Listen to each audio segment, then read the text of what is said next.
ونستغفره ونؤمن به ونتوكل عليه ونعوذ بالله من شرور أنفسنا ومن سيئات أعمالنا من يهده الله فلا مضل له ومن يضلله فلا هادي له وأشهد أن لا إله إلا الله وحده لا شريك له وأشهد أن سيدنا وسندنا ومولانا ونبينا محمدا عبده ورسوله أما بعد فأعوذ بالله من الشيطان الرجيم بسم الله الرحمن الرحيم ثاني اثنين إذ هما في الغار إذ يقول لصاحبه لا تحزن إن الله معنا فأنزل الله سكينته عليه وأيده بجنود لم تروها سبحانك لا علم لنا إلا ما علمتنا إنك أنت العليم الحكيم رب اشرح لي صدري ويسر لي أمري واحلل عقدة من لساني يفقهوا قولي رب زدني علما رب زدني علما رب زدني علما وإن يكاد الذين كفروا ليزلقونك بأبصارهم لما سمعوا الذكر ويقولون إنه لمجنون وما هو إلا ذكر للعالمين درشی پڑھ لیں اللهم صل على محمد وعلى آل محمد كما صليت على إبراهيم وعلى آل إبراهيم إنك حميد مجيد اللهم بارك على محمد وعلى آل محمد كما باركت على إبراهيم وعلى آل إبراهيم إنك حميد مجيد يا إلهي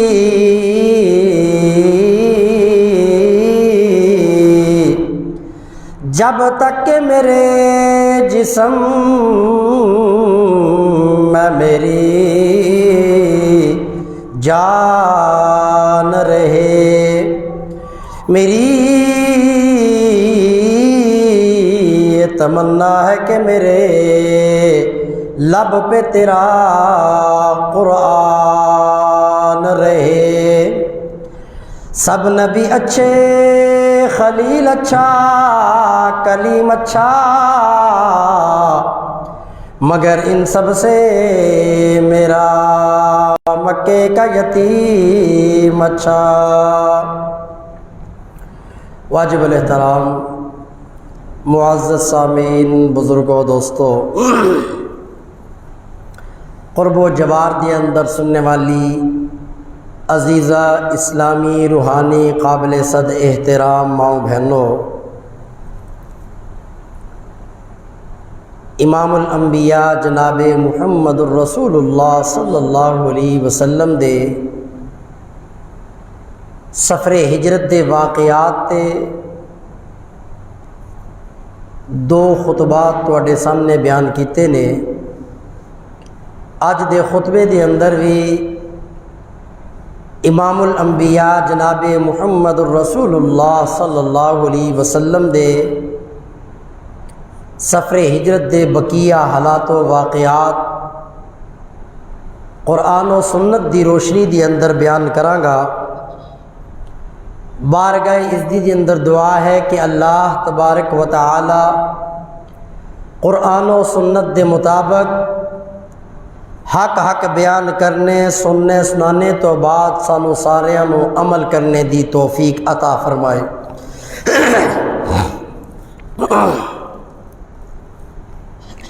حضور اکرم صلی اللہ علیہ وسلم نے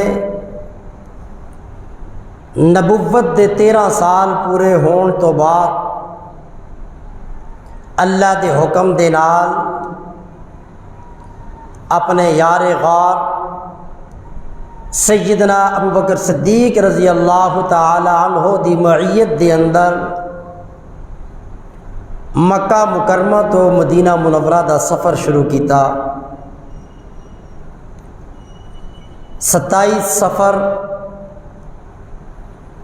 ابو بکر دے گھر تو غار ثور دے اندر اور غار ثور دے اندر 2 دن تے 3 راتاں گزارن تو بعد یکم ربیع الاول نو امام الانبیاء جناب محمد الرسول اللہ صلی اللہ علیہ وسلم نے مکہ مکرمہ دے اندر غار ثور تو اپنا سفر مدینہ منورہ دی طرف شروع کیتا۔ راستے دے اندر ام معبد رضی اللہ تعالی عنہا دے گھر دے اندر تشریف لے کے گئے۔ میرے مصطفیٰ دے ہاتھ دیاں برکات پچھلے جمعے تسی سنیاں۔ پھر ام معبد دے گھر تو مزید آپ نے مدینہ منورہ دا سفر شروع کیتا۔ دوسری جانب روزانہ مدینے دیا عورتاں اپنے گھراں دیا چھتاں تے کھڑے ہو کے میرے مصطفیٰ دا دیدار کرن لی بے تاب نظر آندیاں نے کہ کیڑا ویلا ہووے تے عبداللہ دا چن آمینہ دا لال مدینے دی سرزمین وال آوے تے اسی انہاں دے چہرے دی زیارت کریے۔ اور آپ صلی اللہ علیہ وسلم 8 دن دا طویل سفر کرن تو بعد 8 محرم نو مدینے تو 3 میل دے فاصلے تے ایک بستی ہے قباء، جس دے اندر آپ صلی اللہ علیہ وسلم پہنچے۔ اور شام دا ویلا لوگ انتظار کر کر کے اپنے گھر نو واپس جا رہے نے تے ایک یہودی نے دور تو گرد و غبار جدوں دیکھی تے مسلمانوں نو بشارت دیتی کہ اے مسلمانوں، جس نبی دا تسی کلمہ پڑھ دیو تہاڈا نبی آ گیا ہے۔ یعنی مدینے دے اندر میرے مصطفیٰ دی آمد ہوئی تے سب تو پہلے تصدیق کس نے کیتی؟ یہودی نے۔ ہجرت دی سب تو پہلی تصدیق یہودی نے کیتی۔ اور امام الانبیاء جناب محمد الرسول اللہ صلی اللہ علیہ وسلم نو جدو اللہ پاک نے نبوت عطا فرمائی تے نبوت دی سب تو پہلے تصدیق عیسائی عالم نے کی تھی، ورقہ ابن نوفل نے۔ نبوت دی تصدیق سب تو پہلے کرنے والا عیسائی، اور مدینے دی اندر مصطفیٰ دی آمد دی سب تو پہلے تصدیق کرنے والا یہودی۔ یعنی علم اتنا کہ گرد و غبار دیکھیا تو تصدیق ہی کر رہا ہے کہ آپ صلی اللہ علیہ وسلم تشریف لے۔ 8 دن تک 15 دن تک امام الانبیاء جناب محمد الرسول اللہ صلی اللہ علیہ وسلم نے قباء دے اندر قیام کیتا۔ 8 ربیع الاول تو لے کے 22 ربیع الاول تک اسی دوران اللہ دے محبوب صلی اللہ علیہ وسلم نے اس بستی دے اندر ایک مسجد دی تعمیر کی تھی جس دا نام دیا مسجد قباء، اور جس دی تعمیر دی اندر امام الانبیاء جناب محمد الرسول اللہ صلی اللہ علیہ وسلم نے بنفس نفیس اس دے اندر پتھر اٹھائے، مزدوری کی تھی، اپنے جد امجد حضرت ابراہیم علیہ السلام دی سنت تے عمل کر دے ہویا، سیدنا ابراہیم علیہ السلام دی سنت دی پیروی کر دے ہویا۔ حضرت ابراہیم دے متعلق بھی اللہ دا قرآن کی کہندا ہے وَإِذْ يَرْفَعُ إِبْرَاهِيمُ الْقَوَاعِدَ مِنَ الْبَيْتِ وَإِسْمَاعِيلُ، یاد کرو اس وقت کو جدوں حضرت ابراہیم اور آپ دے بیٹے اسماعیل علیہ السلام اللہ دے گھر بیت اللہ دیاں بنیاداں نو بلند کر رہے سے۔ ابراہیم اور اسماعیل علیہ السلام دی بھی سنت ہے اللہ دے گھر دی تعمیر کرنا، اور امام الانبیاء جناب محمد الرسول اللہ صلی اللہ علیہ وسلم نے مسجد قباء دی تعمیر دی اندر بھی بنفس نفیس حصہ لیا، اور مسجد نبوی دی تعمیر دی اندر بھی اللہ دے محبوب نے آپ حصہ لیا۔ صحابہ آگے بڑھ کے اگر مصطفیٰ دے ہاتھ دے اندروں ایک پتھر پکڑ دے نے تو اللہ دے محبوب دوسرا پتھر اٹھا لیندے نے، اور اللہ دے محبوب صلی اللہ علیہ وسلم نے قیامت تک دے لوگوں نے دس دیتا کہ مسجد دی تعمیر دی اندر، مسجد دی خدمت دی اندر ساری کائنات دی او سردار جن علی اللہ پاک نے پوری کائنات نو بنایا، او بھی مسجد دی خدمت دی اندر بنفس نفیس حصہ لے رہے ہیں۔ معلوم ہویا دین دا کام کرنا، دین دی خدمت کرنا یہ کوئی معمولی عمل نہیں، یہ اللہ دے نبیاں دا طریقہ ہے، یہ انبیاء علیہ السلام دی سنت اور میرے مصطفیٰ دا عمل ہے۔ اور حضور اکرم صلی اللہ علیہ وسلم دے صحابہ بھی یا جننے بھی دنیا دے اندر نبی آئے، اور جس نبی دا جس امتی نے کلمہ پڑھیا، ہر نبی دی امت نے اپنے نبی دا ادب و احترام کیتا، اور میرے محبوب صلی اللہ علیہ وسلم دا ادب و احترام صحابہ نے اس انداز نال کیتا کہ وضو لی اللہ دے محبوب اگر منہ دی اندروں پانی کٹ کے کلی کر رہے نے تو صحابہ آگے ود کے اس پانی نو ہاتھاں دے اندر محفوظ کر کے اپنے وجود تے ملدے نظر آندے نے۔ جس بنیاد تے صلح حدیبیہ دی اندر مکے والے نے جدو جاسوس بھیجیا کہ دیکھ کے آؤ، تو جاسوس آگے کی کہندا کہ بڑے بڑے بادشاہ میں ویکھے، بڑے بڑے بادشاہوں دے منن والے ویکھے، لیکن اتنی محبت کرنے والے، اتنا عشق کرنے والے پوری کائنات کے اندر میں نے کوئی نہیں دیکھا جو محمد کے ماننے والے صلی اللہ علیہ وسلم جتنا آپ سے محبت اور آپ کا ادب و احترام کر رہے ہیں۔ پھر وہ جاسوس جو ہے وہ مدینے مکے والوں کو جا کے بتلا رہا ہے کہ محمد صلی اللہ علیہ وسلم اگر وضو کے پانی کے ساتھ وضو کر کے منہ سے کلی اگر کر رہے ہیں تو صحابہ اس پانی کو بھی نیچے نہیں گرنے دے رہے، اسے بھی اپنے ہاتھوں میں پکڑ کے اپنے وجود کے اوپر ملنا جو ہے وہ سعادت سمجھتے ہیں۔ تو جو اتنی محبت کرنے والے ہوں وہ دیکھ رہے ہیں کہ اللہ کے محبوب پتھر اٹھا رہے ہیں مسجد کی تعمیر میں، لپک لپک کے ہر ایک حضور سے وہ پتھر پکڑتا ہے، اور اللہ کے محبوب صلی اللہ علیہ وسلم دوسرا پتھر اٹھا رہے تھے۔ 15 دن وہاں رہے، اور 15 دن کے اندر اس مسجد کی تعمیر مکمل ہوئی، اور 22 ربیع الاول کو اللہ کے محبوب صلی اللہ علیہ وسلم نے وادی قباء سے مدینہ منورہ کی طرف پھر سفر شروع کیا۔ 500 صحابہ کرام، کتنے؟ 500 اللہ دے محبوب دے دیوانے پروانے، میرے نبی دے یار، میرے نبی دے صحابہ قباء دی اندر پہنچ چکے نے حضور دی زیارت لے۔ یعنی مدینے کے جتنے بھی نوجوان ہیں وہ قباء کے اندر اللہ کے محبوب کے پاس ہیں، اور عورتیں روزانہ یہ 15 دن چھتوں پہ کھڑی ہوتی ہیں کہ کب حضور آئیں گے اور ہم دیدار کریں گے، اور بچیاں جتنی ہیں وہ مدینے کے دروازے پہ، شاید جسے یثرب کہا جاتا تھا پہلے، یہ مدینہ بھی پہلے ان بچیوں کی زبان سے نکلا۔ اور میرا تصور، یہ بات کسی کتاب میں تو نہیں ہے، لیکن جب اللہ کے محبوب مدینے کے اندر ان ہونے لگے، اور وہ جو چھوٹی چھوٹی بچیوں نے جو اشعار پڑھے اور جس کے اندر انہیں مدینہ مدینہ اپنے شہر کو کہا کہ مدینے میں حضور آ رہے، اور اللہ کے محبوب نے ان کی زبان سے سنا، تو آپ صلی اللہ علیہ وسلم نے اس شہر کا نام ہی مدینہ رکھ دیا۔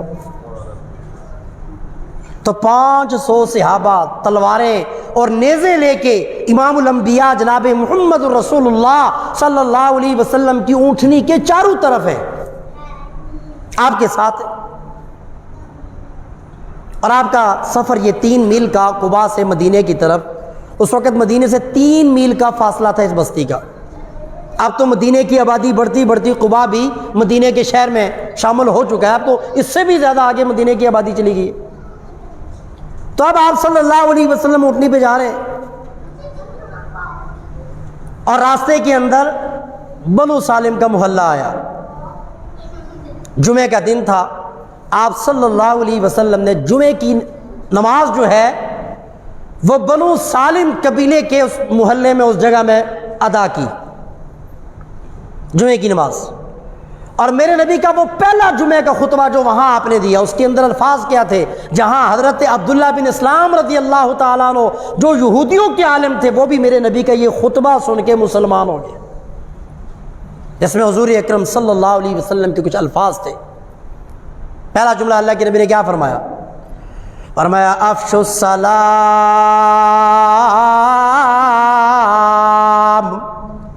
وَأَطْعِمُوا الطَّعَامَ وَصِلُوا الْأَرْحَامَ وَصَلُّوا بِاللَّيْلِ وَالنَّاسُ بِالنِّيَامِ تَدْخُلُوا الْجَنَّةَ بِالسَّلَامِ۔ یہ امام الانبیاء جناب محمد الرسول اللہ صلی اللہ علیہ وسلم کے جمعے کا خطبہ جو اللہ کے محبوب صلی اللہ علیہ وسلم مکہ مکرمہ سے ہجرت کر کے مدینے کی طرف آ رہے ہیں، بنو سالم قبیلے کے اندر اللہ کے محبوب نے جمعہ پڑھایا۔ اس جمعے کے اندر امام الانبیاء جناب محمد الرسول اللہ صلی اللہ علیہ وسلم نے 4 باتوں پہ زور دیا۔ سب سے پہلا میرے محبوب کا جملہ افشوا السلام، سلام کو پھیلاؤ۔ کتنا زبردست کلام! ان جملوں کے درمیان آپ ربط دیکھیں، افشوا السلام، اطعموا الطعام، وصلوا الارحام، قیام اللیل والناس بالنیام، تدخلوا الجنۃ بالسلام۔ پہلا جملہ کیا ہے؟ سلام کو پھیلاؤ۔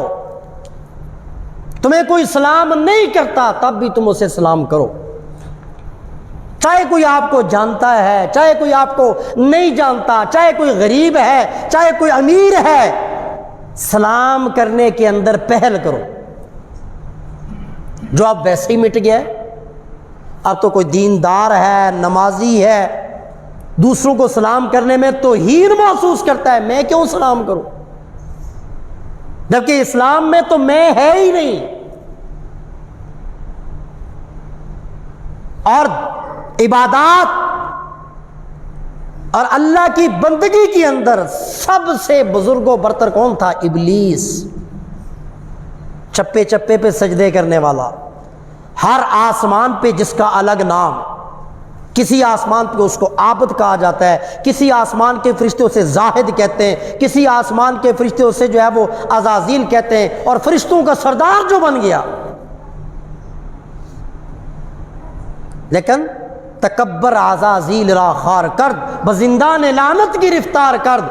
عزازیل شیطان ابلیس جو اتنی عبادت کرنے والا، اللہ کا اتنا قرب اختیار کرنے والا، جو فرشتوں سے بھی اعلیٰ بن چکا تھا، اس کے ملعون اور لعنتی ہونے کا سبب کیا تھا؟ تکبر، اپنے آپ کو بڑا سمجھنا۔ اور اللہ کو اس پوری کائنات کے اندر سب سے زیادہ پسند کیا ہے؟ عاجزی، جو اللہ کے پاس نہیں ہے۔ عاجزی خدائی میں، اللہ کے پاس تکبر ہے، لیکن مخلوق کے لیے اللہ کا حکم کیا ہے؟ من تواضع للہ رفعہ اللہ۔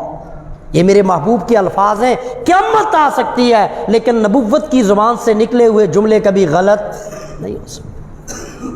حضور نے کیا کہا؟ من تواضع للہ، جو اللہ کے لیے عاجزی کرے گا رفعہ اللہ، اللہ اسے بلند و بالا کر دیں گے۔ عاجزی کس کے لیے؟ کسی دنیاوی مفاد کے لیے نہیں، کسی دنیاوی مطلب کے لیے نہیں، کسی دنیاوی مقصد کے لیے نہیں۔ من تواضع للہ، جو اللہ کے لیے عاجزی کرے گا اللہ اس کو بلند و بالا کر دیں گے۔ اور امام الانبیاء جناب محمد الرسول اللہ صلی اللہ علیہ وسلم کی سب سے بڑی صفت جو تھی وہ عاجزی تھی۔ میرے مصطفیٰ کے اندر کمال درجے کی عاجزی، حضور سے بڑھ کے کائنات میں کسی کے اندر عاجزی نہیں تھی۔ اور جتنی باکمال درجے کی اللہ کے محبوب میں عاجزی تھی اتنا ہی اللہ نے حضور کو بلند و بالا کیا ہوا تھا۔ پانی پلا رہے ہیں تو پہلے سب کو پلا رہے ہیں، بعد میں خود پی رہے ہیں۔ دودھ پلا رہے ہیں تو پہلے سب کو پلا رہے ہیں، بعد میں خود پی رہے ہیں۔ اگر شفا والوں کو پلا رہے ہیں تو پہلے سب کو پلا رہے ہیں، آخر میں خود پی رہے ہیں۔ اگر ام معبد کے گھر میں تو پہلے سب کو پلا رہے ہیں، آخر میں خود پی رہے ہیں۔ اگر حضرت جابر کے گھر دعوت کے اندر ہے، پہلے سب کو کھلا رہے ہیں، آخر میں خود کھا رہے ہیں۔ اپنے آپ پر دوسروں کو ترجیح دی، دوسروں کو ویلیو دی، دوسروں کو مقام اور مرتبہ دیا، اور لوگوں کو بھی کیا بتلایا؟ اگر تمہاری ایک گال پہ کوئی تھپڑ مارے تو دوسری بھی اس کے آگے کر دو۔ یہ میرے نبی کا حکم ہے نا، میرے نبی کی سنت ہے، میرے نبی کا عمل ہے، یہ حضور نے بتلایا ہمیں۔ اگر تمہاری ایک گال پہ کوئی تھپڑ مارے تو عاجزی اور اخلاق کسے کہتے؟ دوسری بھی اس کے سامنے کر دو، ابھی تو راضی ہو جا، ساڑی خیر۔ کیا ہمارے اندر یہ عمل ہے؟ کیا ہم میں یہ عاجزی ہے؟ کیا ہم میں اخلاق کا یہ درجہ ہے؟ اگر ہے تو ایمان مکمل ہے اور نبی سے محبت بھی کمال درجے کی ہے، اور اگر ہم میں یہ عمل نہیں تو ہمارا ایمان بھی پھر اس لیول کا ہے۔ اور جب ایسا اخلاق ہوگا، جب ایسا عمل ہوگا، پھر تمہارے وجود کو لوگ دیکھ کے دین میں، اسلام میں داخل ہوں گے، پھر تمہاری زندگیوں کو دیکھ کے لوگ جو ہے وہ سیکھیں گے۔ تو اللہ کے محبوب صلی اللہ علیہ وسلم نے فرمایا قیامت والے دن اعمال کے اندر سب سے وزنی عمل اخلاق والا عمل ہوگا۔ فرمایا کسی سے بات کرو خندہ پیشانی سے، مسکرا کے بات کرو، پیشانی پہ تیوریاں ڈال کے، بٹ ڈال کے کسی سے بات نہ کرو۔ تمہاری وجہ سے اگر کسی کا دل دکھ گیا تو تمہارے اعمال بیکار ہیں۔ المسلم من سلم المسلمون من لسانہ ویدی، مسلمان وہ ہے جس کی زبان اور ہاتھ سے دوسرے محفوظ رہیں، جس کی زبان اور ہاتھ سے دوسرے محفوظ نہیں اس کا اسلام مکمل نہیں، جس کا اسلام مکمل نہیں اس کے اعمال مکمل نہیں۔ اللہ کے نبی کیا کرے؟ المسلم، مسلمان وہ ہے من سلم المسلمون، جس سے دوسرے محفوظ رہیں، جس سے دوسرے محفوظ نہیں تو کیا مطلب؟ وہ مسلمان نہیں، اس کا ایمان مکمل نہیں، اس کا اسلام مکمل نہیں۔ تو مدینے میں جاتے ہوئے جمعے کے اندر اللہ کے نبی کا پہلا جملہ کیا ہے؟ افشوا السلام، لوگوں اسلام کو پھیلاؤ۔ کوئی سامنے تو آپ کے آ جائے، آپ اس کو جانتے ہیں یا نہیں جانتے، السلام علیکم یہ کہنا آپ پہ لازم ہے۔ ورحمۃ اللہ وبرکاتہ کہیں تو زیادہ ثواب ملے گا، نہیں بھی کہیں گے تو السلام علیکم کی بنیاد پہ سنت ادا ہو جائے گی۔ السلام علیکم کہیں گے ایک جملے کا آپ کو ثواب ملے گا، ورحمۃ اللہ بھی کہیں گے دوسرے جملے کا ثواب ملے گا، وبرکاتہ بھی کہیں تو تیسرے جملے کا بھی ثواب ملے گا۔ جواب میں وعلیکم السلام کہنا واجب ہے، ورحمۃ اللہ وبرکاتہ بھی کہہ دیں گے تو اور زیادہ اللہ اجر عطا کریں گے۔ تو بھائی اسلام کرنا، ادب کیا ہے اسلام کا؟ سواری پہ جانے والا ہے تو کھڑے ہونے والے کو سلام کرے، اور جو کھڑا ہے، جو چل رہا ہے وہ بیٹھے ہوئے کو سلام کرے، وہ بیٹھے ہوئے اس کے اندر داخل کر دیں گے، اور جب عاجزی اس میں آ جائے گی دنیا میں بھی اللہ اس کو بلند و بالا کر دیں گے، آخرت میں بھی اللہ اس کو عزت و والا بنا دیں گے۔ آج ہم فیکٹری میں، راستوں میں، مجلسوں میں جہاں بھی دیکھیں ہم کتنا سلام کرتے ہیں، میرے خیال سے 10%، 10% بھی نہیں۔ راستے میں چلتے ہیں جی کیا حال ہے، ٹھیک ہے، ہیلو ہائے، جی السلام علیکم مسلمان کی زبان پہ ہے ہی نہیں۔ اور جب یہ چیز ختم ہوگی تو اسلام ہماری زندگیوں سے نکل گیا۔ اللہ کے محبوب نے فرمایا گئے گزرے دور کے اندر جو میری ادنا سنت پہ عمل کرے گا اللہ اسے 100 شہیدوں کا ثواب عطا کرے گا۔ اسلام کرنا کیا میرے نبی کی سنت نہیں، یہ تو میرے نبی کا حکم ہے۔ ایک ہوتا ہے طریقہ، ایک ہے حکم، نبی کی سنت کے ساتھ ساتھ نبی کا حکم بھی ہے، تو اس پہ اجر کتنا ہوگا۔ تو اللہ کے محبوب نے کیا فرمایا، پہلا جملہ حضور کا کیا وہاں جمعے میں، افشوا السلام، اے میرے کلمہ پڑھنے والے ایمان والیو سلام کو پھیلاؤ۔ اور دوسرا جملہ امام الانبیاء جناب محمد الرسول اللہ صلی اللہ علیہ وسلم نے کیا فرمایا، وَأَطْعِمُوا الطَّعَامَ، وَأَطْعِمُوا الطَّعَامَ، کھانا کھلاؤ۔ اطعموا الطعام کا معنی کھانا کھلاؤ۔ اب کھانا کھلانے میں کیا ہے، غرباء کو کھانا کھلاؤ، مساکین کو کھانا کھلاؤ، محتاجوں کو کھانا کھلاؤ، بیوگان کو کھانا کھلاؤ، اور آپ کا کوئی دوست یار جو غریب نہیں بھی ہے اسے دعوت دے کے آپ کھانا اس کو بھی کھلاؤ، دعوت دو۔ امام الانبیاء جناب محمد رسول اللہ صلی اللہ علیہ وسلم انکار نہ کرو۔ آپ نے نفلی روزہ رکھا ہوا ہے اور آپ کو کسی نے کہا جی دعوت ہے آپ کے لیے کھانے کی، تو حدیث کیا کہتی ہے، اللہ کے نبی کا حکم کیا ہے کہ نفلی روزہ اگر ہے تو اس کو توڑ دو اور اس کا کھانا تناول کر لو۔ کیوں؟ روزہ توڑ دو گے بڑی بات نہیں ہے، نفلی روزہ فرض نہیں، لیکن اگر کسی کا دل ٹوٹ گیا تو یہ بہت بڑی بات ہے۔ شریعت کیا کہتی ہے، آپ نے روزہ رکھا اور کوئی آپ کو دعوت دے رہا ہے اور آپ کو لگتا ہے کہ آپ نے اس کی دعوت قبول نہ کی تو وہ ناراض ہو جائے گا، تو شریعت کہتی ہے آپ نفلی روزے کو توڑ دو لیکن اس کا دل نہ توڑے۔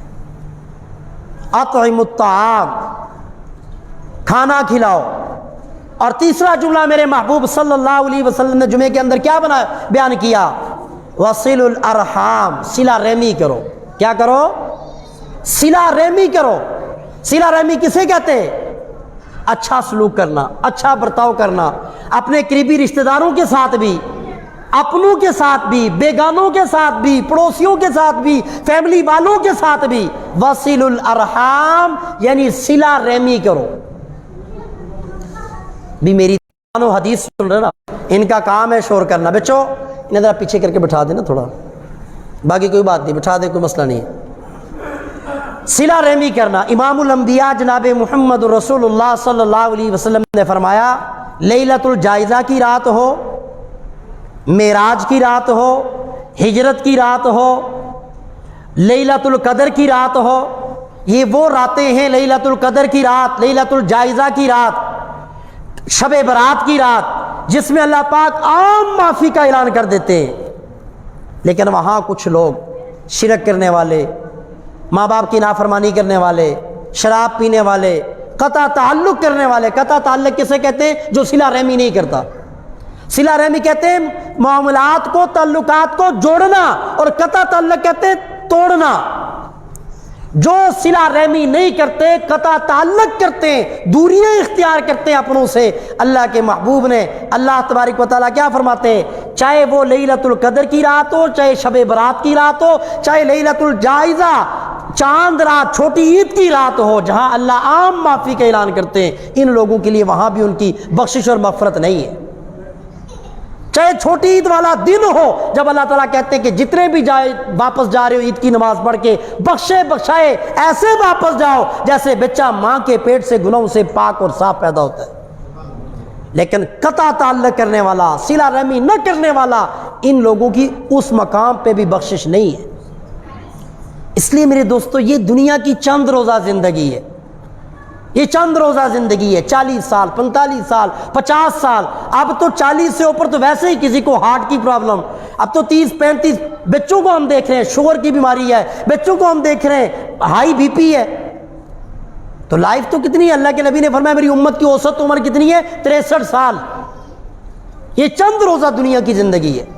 ٹھیک ہے، فطرتی بنیاد پہ انسان کو غصہ آ جاتا ہے، لیکن اگلے ہی لمحے آپ نے جس کے ساتھ زیادتی کی، تلخی کی، اسے سوری کر دے، معافی مانگ لے، یہ دنیا میں تو اس کا بدلہ ہو جائے گا، لیکن میرے دوستوں مرنے کے بعد اس کا بدلہ جو ہے وہ نہیں ہے۔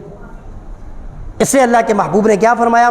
مدینہ منورہ کے اندر حضور کی آمد ہو رہی ہے اور 500 صحابہ میرے نبی کے ساتھ قباء سے مدینے کی طرف جا رہے ہیں، اور قبیلہ بنو سلیم کے اندر آپ جمعے کی نماز پڑھا رہے ہیں، تو وہاں پہلا حکم میرے نبی کیا دے رہے ہیں؟ سلام کو پھیلاؤ۔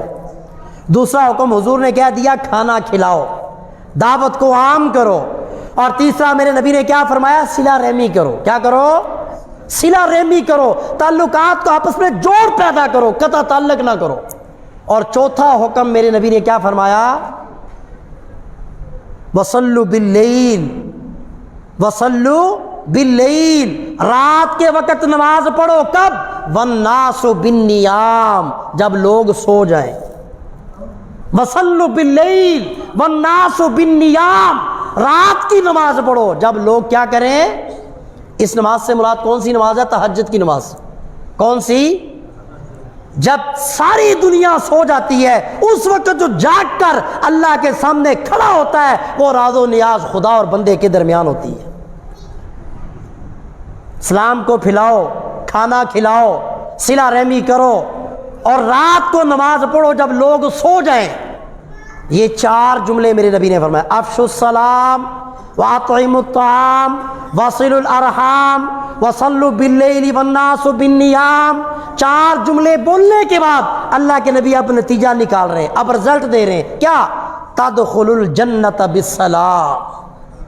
آگے حضور کیا کہہ رہے ہیں؟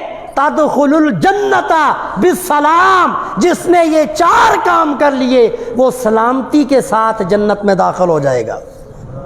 تدخل الجنہ، وہ داخل ہو جائے گا جنت میں بالسلام، سلامتی سے۔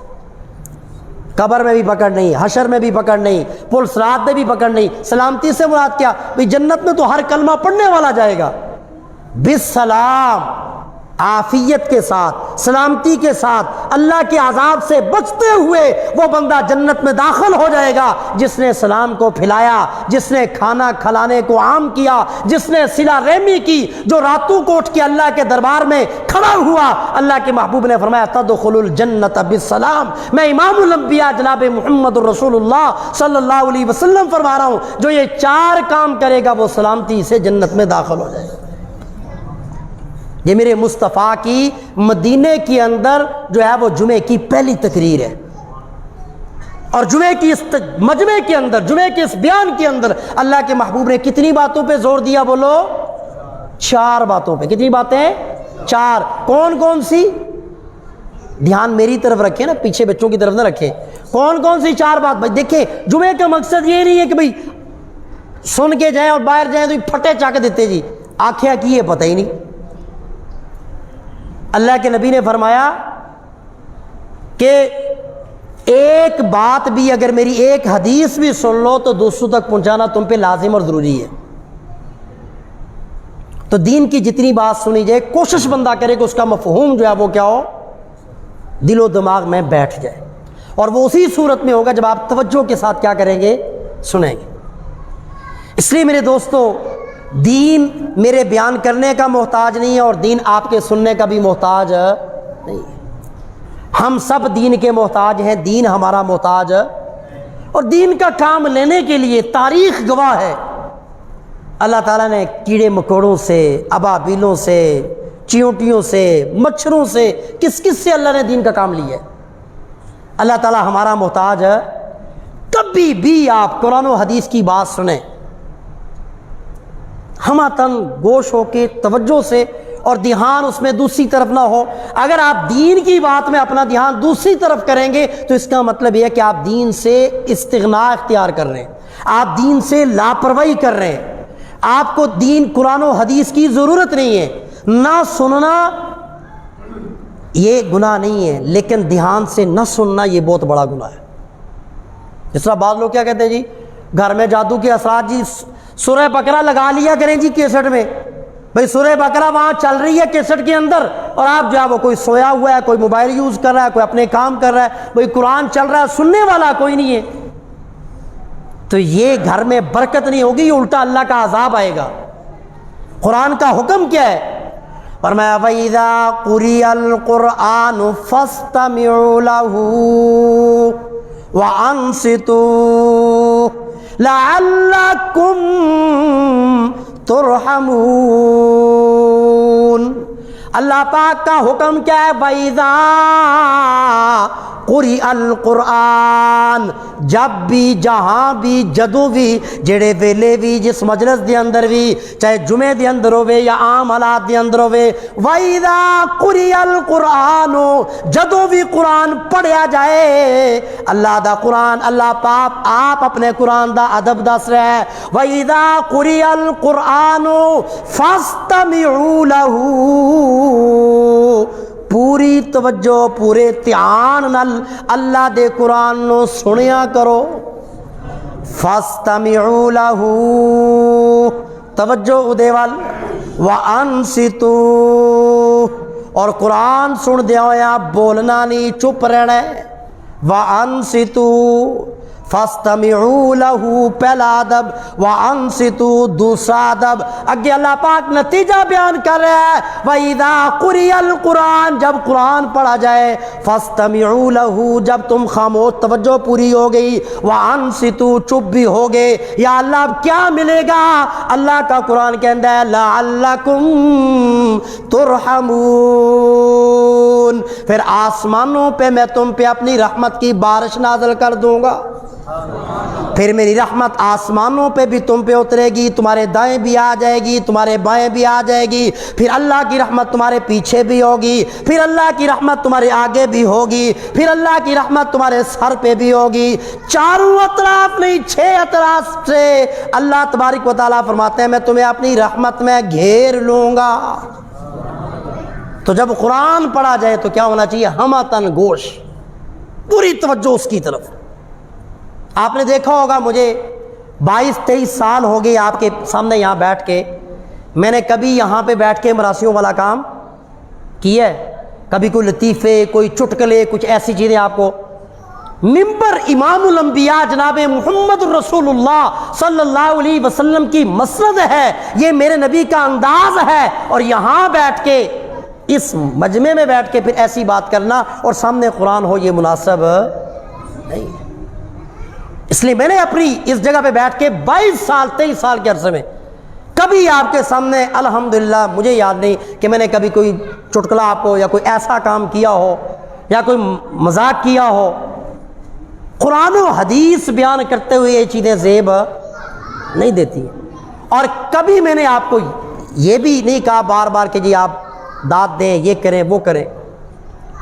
قرآن کے بیان کرنے کا انداز یہ ہے کہ جب آپ قرآن بیان کریں، قرآن و حدیث آپ بیان کریں، اور سننے والے بھی قرآن و حدیث کو کیا کریں؟ ادب کے ساتھ سنیں۔ اور نہ معلوم اس کے بعد ہماری کتنی زندگی ہوگی یا نہیں، نہ معلوم اگلی نماز پڑھنی ہمیں اللہ نصیب کرے گا یا نہیں کرے گا۔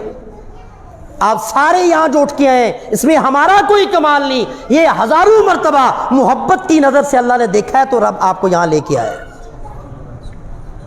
یہ دین کی بات سننا، دین کی بات کرنا، یہ اس کی قبولیت اور اس کی توفیق کے بغیر نہیں ہو سکتا۔ بڑے بڑے علم کے پہاڑ اللہ ان سے کام نہیں لیتا ہے، بڑے بڑے مال والے، صحت و تندرستی والے، اللہ انہیں دین کے ساتھ چلنے کی، سننے کی، سنانے کی توفیق نہیں دیتا۔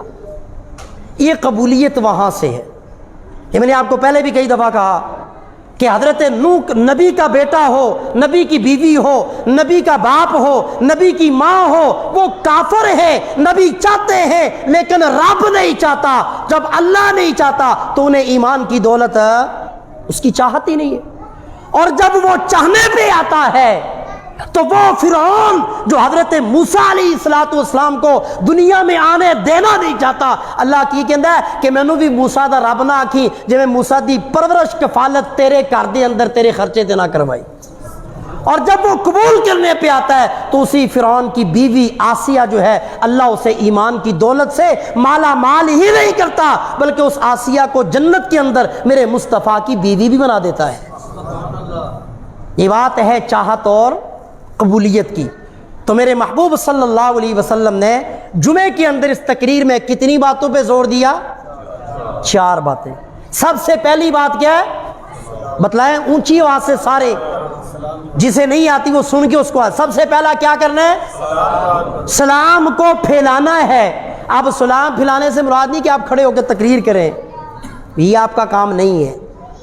یہ بھی دین کی دعوت دینا بھی انبیاء کا کام ہے، لیکن یہ یہاں پہ ہے سلام کو پھیلاؤ، یعنی راستے میں آپ کو کوئی بھی ملتا ہے، جانتے ہیں نہیں جانتے ہیں، امیر ہے غریب ہے فقیر ہے کوئی بھی ہے، آپ نے کیا کہنا ہے؟ السلام علیکم ورحمۃ اللہ وبرکاتہ۔ پھیلائیں گے سارے انشاءاللہ۔ میرے نبی کے صحابہ کا عالم یہ ہوتا تھا، یہاں اگر سلام کیا دیوار کے اوجل ہو کے دوبارہ سامنے ہے تو دوبارہ سلام۔ سلام کسے کہتے ہیں؟ ایک مجلس میں آپ بیٹھے ہیں اور جب آپ کی مجلس چینج ہوگی، آپ گھوم کے باہر سے آئے تو شریعت کیا کہتی ہے؟ دوبارہ سلام کرو۔ شریعت کیا کہتی ہے؟ اور ہم کیا کہتے ہیں؟ یار کی آکھن گے بار بار، بھئی لوگ کی آکھن گے یہ نہیں دیکھنا ہے، دیکھنا یہ ہے خدا اور مصطفیٰ کیا کہیں گے، خدا اور مصطفیٰ کیا کہہ رہے ہیں اور خدا اور مصطفیٰ کہے گا کیا، دیکھنا یہ ہے۔ اور ہمارے پاس تو اسلام یہ چیزیں تو بڑی دور ہے، ہم تو دین کے لیے ٹائم دینے کے لیے تیار نہیں ہے۔ ہمارا یہ مجمع میرے خیال سے 1:45 کی بلکہ 2 بجے کے قریب ہی آتا ہے سارا، اور اگر ہم 8 دن کے بعد آدھا گھنٹہ دین کی بات یا پونا گھنٹہ نہیں سن سکتے تو میرے دوستو ہم سوچیں پھر ہم اپنی اولاد کی دینی تربیت کیا کریں گے، ہم اپنے گھر میں دین کا ماحول کیا پیدا کریں گے۔ اور اگر ہم 8 دنوں کے بعد ہی محض خطبے کے وقت آئیں گے، عربی کا خطبہ سنا، آپ نے دیکھا ہے اہل حدیث حضرات ان کا کوئی ایک نمازی، اہل حدیث حضرات کا کوئی ایک نمازی بھی آپ رفع یدین کی، قرات خلف الامام کی، ہاتھ یا بند، ایک ایک کو حدیث آئیں گی۔ کبھی سوچا ہے اس کی وجہ کیا ہے؟ اس کی وجہ یہ کہ ان کی اردو کی تقریر نا دوسری اذان کے بعد شروع ہوتی ہے۔ کب شروع ہوتی ہے؟ یہ جو ہم ابھی اذان کے بعد خطبہ دیتے ہیں، اذان کے بعد یہ ابھی تقریر ختم ہوگی، دیکھیں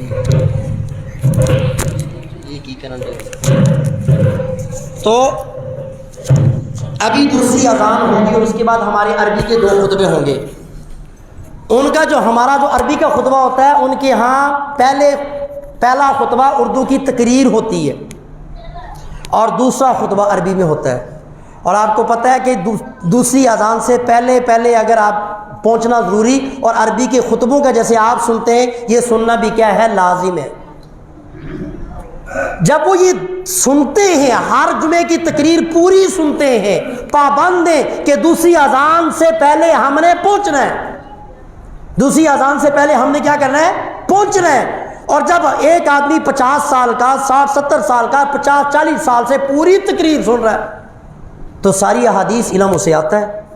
ہمارے اہل سنت والجماعت میں بریلوی ہوں یا دیوبندی ہوں، خطبے کے وقت آنا ہے کیا پوچھنا ہے؟ یار غسل کے فرض پوچھ لو، وہ بھی نہیں آتے، نماز کا طریقہ پوچھ لو، پورا وہی نہیں آتا ہے، ضروریات زندگی کے مسائل معمولی سے پوچھ لو، وہ بھی نہیں آتے۔ وجہ کیا ہے؟ جب پوری زندگی کے اندر ہم نے کوئی 10 منٹ سننے کے لیے نکالنے ہی نہیں ہے، اور وہاں کیا ہوتا ہے؟ بیوی اور بچوں کو ساتھ لے کے جا رہے ہیں مسجد میں جمعہ تقریر سننے کے لیے اور جمعہ پڑھنے کے لیے، بیوی بھی جا رہی ہے، بہو بھی جا رہی ہے، بیٹی بھی جا رہی ہے، اور بیٹا بھی جا رہا ہے، اور فادر خود بھی جا رہا ہے۔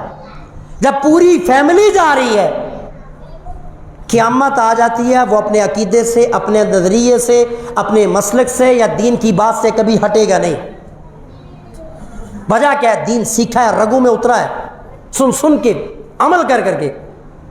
اور ہمارا یہ ہوتا ہے جو آ گیا، نہ آیا تو نہ آیا۔ تو بھائی کوشش کریں گے سارے جلدی آنے کی۔ اب سردیاں آ گئی ہیں، وقت بھی کلوز ہو گیا ہے، عصر کی نماز بھی جلدی ہوتی ہے، تو آپ حضرات کو بھی یہ کوشش کرنی چاہیے نا۔ مجھے یہ نہیں کہ آپ یہ سمجھے کوئی جب مجمع آتا ہے تو کوشش ہوتی ہے کہ 4 باتیں ان کے سامنے کی جائیں۔ اب 1:15 سے یا 1:25 سے لے کے 2 بجے تک مجمع ہی نہیں ہے، باتیں سنائیں جس کو دیواروں کو، سپیکر پہ تو ویسے پابندی ہے باہر پہ، اور یہ سپیکر اندر ہال کے چل رہے ہیں، اور ہال میں کوئی ہوگا تو سنے گا۔ تو کوشش کریں سارے 1:15 تک سارے انشاءاللہ آئیں۔ آج کے جمعے کا نچوڑ کیا ہے؟ اللہ کے نبی نے فرمایا 4 کام کر لو۔ کتنے؟ چلتے پھرتے کوئی بھی آپ کو نظر آئے السلام علیکم کہنا ہے، حتیٰ کہ گھر میں داخل ہو شریعت کیا کہتی ہے؟ گھر میں فیملی والوں کو بھی السلام علیکم کہنا ہے. گھر میں کوئی نہیں، تالا لگا، آپ خود تالا کھول رہے ہیں، گھر میں داخل ہوں، اللہ کے نبی کی حدیث ہے دروازے میں داخل ہو تو السلام علیکم تب بھی کہو. بھی اللہ کے فرشتے اور جنات اندر ہیں یا نہیں ہیں؟ تو شریعت تو یہ کہتی ہے کہ خالی گھر ہو، آپ گھر میں داخل ہو تب بھی کیا کہیں؟ السلام علیکم ورحمۃ اللہ وبرکاتہ. تو ایک مسلمان کو دیکھیں تب تو بطریق اولا کہنا چاہیے. قبرستان میں جاؤ تو کیا کہنا ہے؟ السلام علیکم یا اہل القبور. بھائی ایک آدمی فوت ہو گیا، قبر ہے، مٹی کی ڈھیری ہے، اسے دین کہتا ہے، اللہ کے نبی کیا کہتے ہیں؟ ان کو کیا کرو؟ قبرستان میں جا کے قبر کو کیا کرو؟ تو بھائی کیا زندے کو سلام نہ کرو؟ زندوں کو کرنا چاہیے کہ نہیں؟ کتنی نیکیاں اللہ عطا کرے گا. آپ کے اندر عاجزی آئے گی، تکبر ختم ہو جائے گا، دنیا میں بھی کامیاب، آخرت میں بھی کامیاب.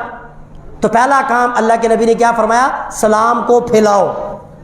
کرنے کا حکم نہیں، پھیلاؤ، خود بھی کرو، دوسروں کو بھی دعوت دو. اور دوسرا اللہ کے نبی نے فرمایا کھانا کھلاؤ. کیا کرو؟ کچھ بھی آپ نے دال ساگ کچھ بھی پکایا ہے، کوئی بھی آپ کا دوست یار کوئی بھی تعلق واسطے والا اسے بلاؤ، ساتھ کھلاؤ. حضرت ابراہیم علیہ السلام انبیاء اس وقت تک کھانا نہیں کھاتے تھے جب تک کوئی دوسرا ساتھ آ نہیں جاتا تھا. اور اسی سے محبت بڑھتی ہے. آج ہمارے دلوں میں نفرتیں اور محبت کیوں ختم ہوگی؟ محبت کے اسباب ہی ہم نے ختم کر دیے. سلام کرنے سے محبت بڑھتی ہے، دعوت ساتھ بیٹھ کے کھانا کھلانے سے محبت بڑھتی ہے. ہم نے کھانا بھی کھلانا بھی چھوڑ دیا، سلام کرنا بھی چھوڑ دیا، محبتیں ختم ہوگی. بھائی بھائی سے دور ہے، فیملیاں ایک دوسرے سے دور ہے، رشتہ دار دور ہے، قریب آنے کے لیے کوئی تیار ہی نہیں ہے.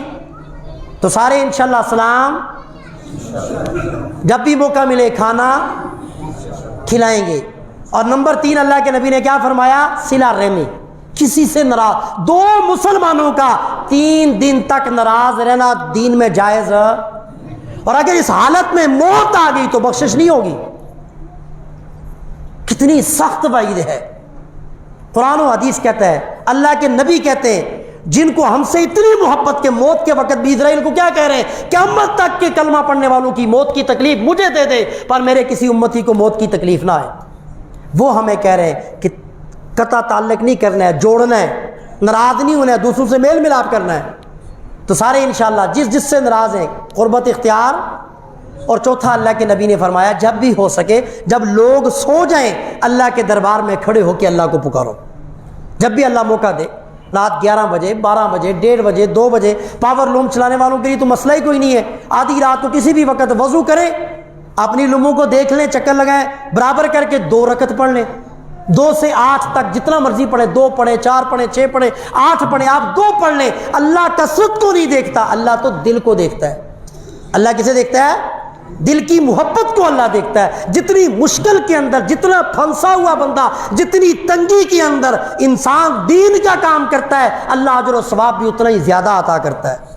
1 کروڑوں پتی لاکھوں دیتا ہے، اللہ اسے اتنا ثواب نہیں دیتا ہے جتنا ایک بندہ روٹی سے تنگ ہے، بھوکا ہے، لیکن اپنی ضرورتوں کے باوجود، تنگی کے باوجود 1 روپیہ نکال کے اللہ کے راستے میں خرچ کرتا ہے. اللہ اسے 1 روپے پہ جو ثواب دیتا ہے، اربوں پتی کے کروڑوں دینے پہ بھی اتنا ثواب نہیں ملتا ہے. اللہ عمل کو اور دل کو دیکھتا ہے. اللہ تعالیٰ کیا، اللہ کے نبی نے کہ یہ 4 کام، سلام پھیلانا، کھانا کھلانا، اور رات کو تہجد کی نماز پڑھنا، اور دوسروں کے ساتھ اچھا تعلق صلہ رحمی کرنا، یہ 4 کام تم کرو. میرے مصطفیٰ نے فرمایا تدخل الجنت بالسلام، سلامتی کے ساتھ جنت میں داخل ہو جاؤ گے انشاءاللہ. یہ 4 کام سارے جمعے میں جلدی آنے کی سارے انشاءاللہ کوشش. بار کی عزت میں دعا ہے اللہ ہم سب کو عمل کی توفیق عطا فرمائے.